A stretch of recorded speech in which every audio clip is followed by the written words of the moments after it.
नमस्कार मित्रों, आपका मेरे चैनल स्टडी विद संध्या में बहुत बहुत स्वागत है।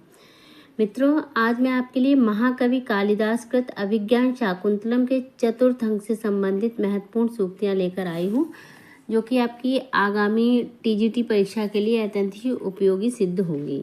तो चलिए शुरू करते हैं सूक्ति नंबर 1 से। न तादृशा आकृति विशेषा गुण विरोधिनो भवन्ति। बहुत ही महत्वपूर्ण सूक्ति है। न तादृशा आकृति विशेषा गुण विरोधिनो भवन्ति, यानी उस प्रकार की सुंदर आकृतियां गुणों से रहित नहीं होती हैं। किसका कथन है ये? तो ये कथन है प्रियंवदा का। और प्रियंवदा इसको क्यों बोलती है? जब अनसुईया को चिंता होती है कि ऐसा ना हो कि राजा दुष्यंत हस्तिनापुर जाकर अपनी दोनों पत्नियों के साथ में शकुंतला को भूल जाएं, तो इस पर प्रियंवदा कहती है कि इस प्रकार की सुंदर आकृतियां गुणों से रहित नहीं होती हैं, क्योंकि जिस प्रकार से वो सुंदर थे राजा दुष्यंत और गुणों से युक्त थे, तो ऐसी आकृतियां गुणों से रहित नहीं होती। यानी जिस प्रकार की उनकी सुंदर आकृति थी, जिस प्रकार वो देखने में सुंदर थे, आकर्षक थे, तो उनके गुण भी वैसे ही होंगे। इसलिए उस विषय में मुझे चिंता नहीं हो रही है। अब उसको चिंता किस विषय में हो रही है कि जब देखिए आगे बताते हैं, गुणवते कन्यका प्रतिपादनीयत्यम तावत प्रथमा संकल्पा। अर्थ होगा, गुणवान व्यक्ति को कन्या देनी चाहिए, यह माता पिता का प्रथम संकल्प होता है।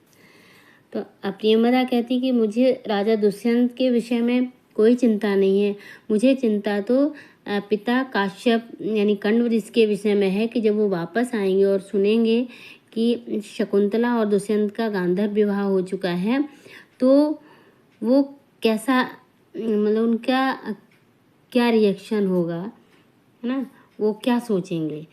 तो इस पर अनसुईया कहती है कि गुणवान व्यक्ति को कन्या देनी चाहिए। मतलब माता पिता का ये प्रथम संकल्प होता है। माता पिता की सबसे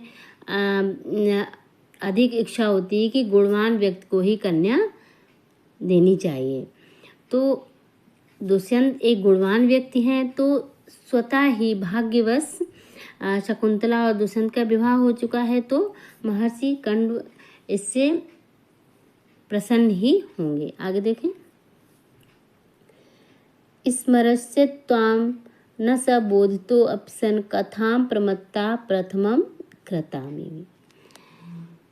ये कथन किसका है? ये दुर्वासा ऋषि का कथन है कि वह दुष्यंत बहुत स्मरण दिलाने पर भी तुझे उसी प्रकार भूल जाएगा जैसे पागल मनुष्य अपनी पिछली सारी बातें भूल जाया करता है। जब महर्षि दुर्वासा आश्रम में आते हैं और शकुंतला आश्रम में बैठी होती है, दुष्यंत की विचारों में खोई होती है, उसको आभास नहीं होता है कि कुटिया में कोई अतिथि भी आए हुए हैं। और जो प्रियंवदा और अनसुईया होती हैं, वो पुष्प चयन करने के लिए गई होती हैं और शकुंतला अकेली होती है। तो दुर्वासा ऋषि बोलते हैं कि मैं आया हूँ, लेकिन क्या होता है, वो शकुंतला को सब सुनाई नहीं देता, क्योंकि वो दुष्यंत के विचारों में इतनी मग्न होती है। तो दुर्वासा ऋषि सुलभ कोपी हैं, तो उनको गुस्सा आ जाता है और वो बोलते हैं कि मेरे होते हुए भी मैं यहाँ हूँ, फिर भी तुम मुझे नहीं देख रही हो। तो तुम जिसके विचारों में मग्न हो, जिसके विषय में तुम सोच रही हो, तो तुमको उसी प्रकार भूल जाएगा। तुम उसको बार बार याद दिलाओगी, लेकिन फिर भी वो तुम्हें उसी प्रकार भूल जाएगा जैसे जो पागल मनुष्य होते हैं, वो अपनी पिछली सारी बातें भूल जाते हैं। यानी कि दुष्यंत तुम्हें नहीं पहचानेंगे, तुम्हें याद नहीं करेंगे। को अन्यो हुद्वहा दग्धुम प्रभवत। तो ये कथन किसका है? तो ये कथन है अनसुईया का। अनसुईया का कथन है कि अग्नि के अतिरिक्त और कौन जला सकता है, यानी अग्नि के अतिरिक्त और कौन जला सकता है। जिसने भी ये बात की है, जिसने भी ये श्राप दिया, क्योंकि नेपथ्य में थे दुर्वासा ऋषि और शकुंतला को ये श्राप दिया जाता है। तो जब वो सुनती है अनसुईया, तो वो बोलती है कि अग्नि के अतिरिक्त और कौन जला सकता है, यानी कि इतना कठोर श्राप कौन दे सकता है, दुर्वासा ऋषि ही दे सकते हैं। रक्षितव्या खलु प्रकृति पेलवा प्रिय सखी। तो अनसुईया कहती है कि हमें अपनी स्वभाव से ही कोमल प्रिय सखी की रक्षा करनी चाहिए, अन्यथा ये समाचार सुनकर उसे बहुत आघात पहुंचेगा कि दुर्वासा ऋषि ने उसे जो श्राप दिया है। ये किससे कहती है? प्रेमदा से कहती है। आगे देखें, को नामो श्लोदकेन नवमालिकाम सिंचती। तो प्रियंवदा कहती है, भला कौन नवमालिका को गर्म जल से सींचेगा, यानी कि शकुंतला अभी नवविवाहिता है और वो बहुत ही कोमल है, और जिस प्रकार नवमालिका होती है, नवमालिका चमेली के पुष्प को कहते हैं शायद, तो जो नवमालिका होती है उसको गर्म जल से कौन सींचेगा, क्योंकि शकुंतला और दुष्यंत का अभी अभी विवाह हुआ है और वो बहुत ही प्रफुल्लित है, बहुत ही खुश है, तो उसे कौन बताएगा। आगे देखें, यानी कि नहीं बताएंगे उसे। आगे देखते हैं, तेजो द्वयस्य युगपद वैष्णोदयाभ्याम लोको नियम्यत इवात्म दशांतरेषु। ये कथन किसका है? ये शिष्य का कथन है। जब वो सुबह उठता है, उठकर जो सूर्य और चंद्रमा की दशा को देखता है, यानी कि चंद्रमा छुप रहा होता है और सूर्य उदित होता है, तो अर्थ होगा, यह संसार दो चीज़ों के एक साथ अस्त और उदय के द्वारा मानो अपने दशा विशेष में नियंत्रित हो रहा है। यानी दोनों का तेज, किसका? चंद्रमा का और सूर्य का, एक साथ उदय और अस्त के द्वारा ऐसा लग रहा है लोग, मतलब संसार को मानो अपनी अपनी भिन्न दशाओं को नियंत्रित कर रहे हों। जैसे सुख दुख जो दशा होती है, सुख के बाद दुख आता है, दुख के बाद सुख आता है, यानी इस तरह से ये चक्र चलता रहता है, ऐसे बता रहे हैं। आगे देखें, दुखशीले तपस्वी जने को अभ्यर्थाम, यानी कष्ट सहन करने वाले तपस्वियों में से किससे प्रार्थना करें। तो ये किसका कथन है? ये अनसुईया का कथन है। वो सोचती है कि अब जो दुर्वासा ऋषि ने शाप का जो उपाय बताया था कि इससे शाप का अंत हो जाएगा, तो जो दुष्यंत के नाम की अंकित अंगूठी थी, तो वो किसके द्वारा हस्तिनापुर पहुंचाई जाए, ताकि वो उसे देखकर शकुंतला को याद कर लें, उन्हें शकुंतला की याद आ जाए। तो कहती है, इतने तपस्वी है, सब कष्ट सहन करने वाले तपस्वियों को मन से किसको भेजा जाए, किससे बोला जाए कि वहाँ चला जाए। आगे देखें, दिष्टया धूमा कुलित दृष्टिरपि यजमानस्य पावक एवाहुति पतितः। तो ये किसका कथन है? तो दिष्टया धूमा कुलित, मतलब धुएं से व्याकुल यजमान की जो आहुति है वो फिर भी हवन में ही पड़ी, यज्ञ की हवन में ही आहुति पड़ी है। तो ये किसने? ये कंडू ऋषि कहते हैं शकुंतला से कि जो भी हुआ अच्छा हुआ, सौभाग्य से धुएं से व्याकुल दृष्टि वाले भी यजमान की आहुति ठीक अग्नि में ही पड़ी है, यानी कि तुम्हें उचित वर ही मिला है। हालांकि तुमने गंधर्व विवाह किया है, लेकिन गंधर्व विवाह भी तुमने जिससे किया है तो वो एक गुणवान व्यक्ति से ही किया है। तो शिष्य परिदत्ता विद्येवा शोचनीयासी संवृत्ता, यानी योग्य शिष्य को दी गई विद्या की तरह तुम अशोचनीय हो गई हो। तो ये किसका कथन है? ये भी कंड ऋषि का कथन है कि किसी योग्य शिष्य को जो विद्या दी जाती है और उससे जो गुरु होता है वो प्रसन्न हो जाता है, उसे चिंता नहीं होती कि विद्या इनका कुछ गलत इस्तेमाल होगा, मतलब कुछ अन्यथा भी इसका इस्तेमाल हो सकता है। तो योग्य शिष्य को दी गई विद्या की तरह तुम अशोचनीय हो गई हो, यानी कि मैं निश्चिंत हो गया हूँ। आगे देखें, ब्रह्मण्य गर्वा शमीमेव। तो ये किसकी युक्ति है? ये है आकाशवाणी होती है। आकाशवाणी के द्वारा बोला जाता है कि आपकी पुत्री जो आपकी ऋषि कंड से बोलते हैं, जो आकाशवाणी होती है कि आपकी जो पुत्री है वो जैसे शमी लता में अग्नि होती है, उसी तरह उसने अपने गर्भ में शमी लता की भांति गर्भ को धारण कर रखा है। आगे देखें, आभरणोचितं रूपमाश्रम सुलभ प्रसाधनैर्विप्रकार्यते। अर्थ होगा, बहुमूल्य आभूषणों के योग्य सुंदर रूप आश्रम में प्राप्त अलंकारों से विकृत किया जा रहा है। ये कौन कहता है? ये प्रियंवदा कहती है, जब शकुंतला की विदाई के समय उसको तैयार कर रही होती है। आगे देखें, वैकलव्यम मम तावदीदृशम इदं स्नेहदारण्योकसा पीड्यन्ते गृहिणा कथम नु तनया विश्लेष दुखय नवे। बहुत ही सुंदर सूक्ति है ये, और इसको किसने कहा है? महर्षि कण्व ने। इसका अर्थ होगा, जंगल में रहने वाले मुझको यानी शकुंतला के प्रति प्रेम के कारण इस प्रकार का दुख हो रहा है, तो गृहस्थ लोग पहली बार पुत्री वियोग के दुख से कितने दुखी होते होंगे, कितने अधिक दुखी होते होंगे।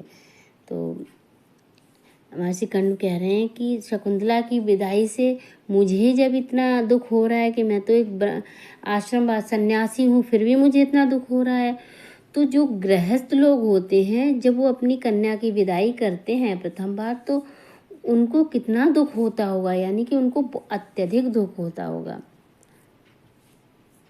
ययाते रिव शर्मिष्ठा भर्तुर्बहुमता भव। तो ये किसका कथन है? ये आशीर्वाद देते हैं, सुतम त्वमपि सम्राजम सेव पुरुमा वापनुहि। अच्छा, तो कण्व ऋषि ये शकुंतला को आशीर्वाद देते हुए कहते हैं, शर्मिष्ठा जिस प्रकार या आयात की अत्यंत प्रिय थी, उसी प्रकार तुम भी पति की अत्यंत प्रिय बनो, और शर्मिष्ठा ने जैसे पुरु होगा यहाँ पे, जैसे पुरु नामक पुत्र प्राप्त किया था, तुम भी उसी प्रकार सम्राट पुत्र को प्राप्त करो। महर्षि कण्व कहते हैं कि जिस प्रकार ययाति ने शर्मिष्ठा से प्रेम किया, शर्मिष्ठा ययाति को अत्यंत प्रिय थी, उसी प्रकार तुम भी राजा दुष्यंत की अत्यंत प्रिय बनो, और शर्मिष्ठा ने जैसे पुत्र को, सम्राट पुत्र को जन्म दिया था, वैसे ही तुम सम्राट पुत्र को जन्म दो। ये आशीर्वाद देते हैं महर्षि कण्व।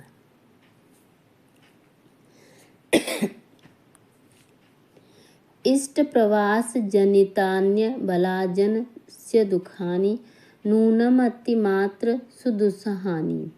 अर्थ होगा, वस्तुतः स्त्रियों का अपने इष्ट व्यक्ति के प्रवास से उत्पन्न दुख अत्यंत असह्य होते हैं। तो ये जब दो शिशु होते हैं, जब प्रातःकाल होता है, वो बताते हैं कि एक सूर्य निकल रहा है और एक अस्त हो रहा है, इस तरह। तो दूसरा शिष्य कहता है कि वस्तुतः स्त्रियों का अपने इष्ट व्यक्ति के प्रवास से उत्पन्न दुख अत्यंत असह्य होते हैं। अच्छा, जो कमलिनी और उसकी सूर्य की, वो इसमें बताया गया है, आगे का जो श्लोक है उसमें बताया गया है। तो उससे बता रहे, उससे उपमा करते हुए बोल रहे हैं कि जो स्त्रियां होती हैं वो अपने जो प्रिय होता है उसके प्रवास से चले जाने से बहुत दुखी हो जाती हैं। वो दुख उनके लिए अत्यंत ही असह्य होता है। आगे देखें, यान्तेवं गृहिणी पदम युवतयो। ये किसका कथन है? तो ये कण्व ऋषि का कथन है कि युवतियां गृहिणी यानी गृह लक्ष्मी के पद को प्राप्त करती हैं, यानी कि जो स्त्रियां अपने पति की बात मानती हैं, अपने और अपनी सेवकों के साथ अच्छा व्यवहार करती हैं, अपनी सपत्नियों के साथ अच्छा व्यवहार करती हैं, तो वो युवतियाँ क्या होती हैं, गृहिणी पद को प्राप्त करती हैं, गृह लक्ष्मी पद को प्राप्त करती हैं। स्नेह प्रवृत्ति रेवदंशनी, प्रेम भाव उसी प्रकार दिखाने वाला होता है, अर्थात प्रेम के आधिक्य के कारण व्यक्ति को ऐसा अनुभव होता है।